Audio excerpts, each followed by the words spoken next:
आज पुनः हम लोग हिंदी व्याकरण में एक बार फिर से यमक अलंकार को देखते हैं। हम लोगों ने अलंकार में शब्दालंकार को सबसे पहले देखा था, जिसमें हम लोगों ने अनुप्रास अलंकार और उसके भेदों के बारे में जाना था। अब शब्दालंकार में जो दूसरा अलंकार प्रमुख है वो यमक अलंकार है। क्या है? यमक अलंकार। तो यमक का अर्थ होता है युग्म या जोड़ा। क्या? यमक का जो अर्थ होता है, शाब्दिक अर्थ होता है, वो युग्म या जोड़ा होता है। ठीक ना? अर्थात कहने का मतलब है कि जहां एक ही शब्द अथवा एक शब्द समूह, जहां पर एक शब्द या एक शब्द समूह जो है एक से अधिक बार आए, क्या एक बार से अधिक प्रयोग हो और उसका अर्थ प्रत्येक बार भिन्न हो, यानी जितनी बार वो शब्द प्रयोग किया गया हो उसके अर्थ भी उतनी बार अलग अलग हो, तो वहां पर जो है यमक अलंकार होता है। जैसे यहाँ पर हमने दो उदाहरण लिखे हैं, उधव योग जोग हम नाही, और दूसरा है कनक कनकते सौ गुनी, मादकता अधिकाय, या खाए बौराय जग, या पाए बौराय। कहने का मतलब है, ये पहला जो है विनय पत्रिका से लिया गया है।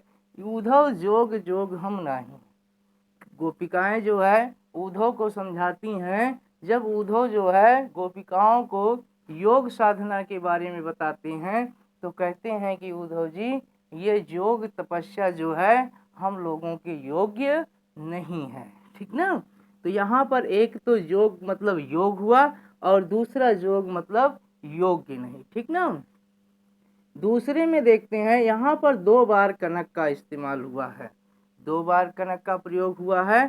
तो कहने का मतलब है, एक कनक का अर्थ होता है धतूरा और एक कनक का अर्थ होता है स्वर्ण। ठीक ना? सौ गुनी मादकता अधिकाय, या खाए बौराय जग।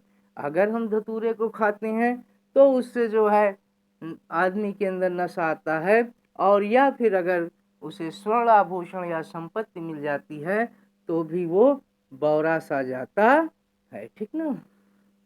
दूसरे अलंकार को यानी श्लेष अलंकार, इसका जो तीसरा रूप है श्लेष अलंकार है। श्लेष अलंकार की जब हम बात करते हैं तो श्लेष का शाब्दिक अर्थ श्लिष्ट होता है। क्या?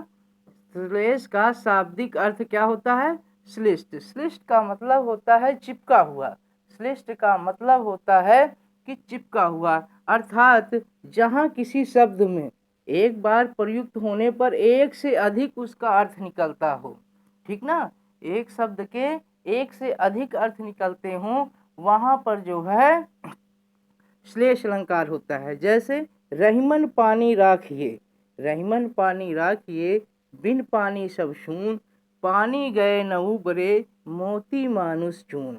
यहाँ पर पानी के तीन अर्थ निकाले गए हैं। पहले अर्थ में चमक है जो हम मोती के अर्थ में लेते हैं, दूसरा है प्रतिष्ठा जो मनुष्य के अर्थ में लेते हैं, और तीसरा जो है वो साधारण सा ही उसी का रूप जल है जो चूने की नमी के अर्थ में होता है। तो इस प्रकार हम लोग शब्दालंकार के जो तीनों प्रमुख अलंकार थे इनको हम लोगों ने पढ़ लिया है। हमारे विचार से आज की वीडियो आपको ज्ञानवर्धक लगी होगी। अगर ये वीडियो आपको ज्ञानवर्धक लगी हो तो इसे आप लाइक करिए, चैनल को सब्सक्राइब करिए और ज़्यादा से ज़्यादा अपने मित्रों में इसे शेयर करिए, जिससे उनका भी ज्ञानवर्धन उत्तरोत्तर होता रहे। धन्यवाद।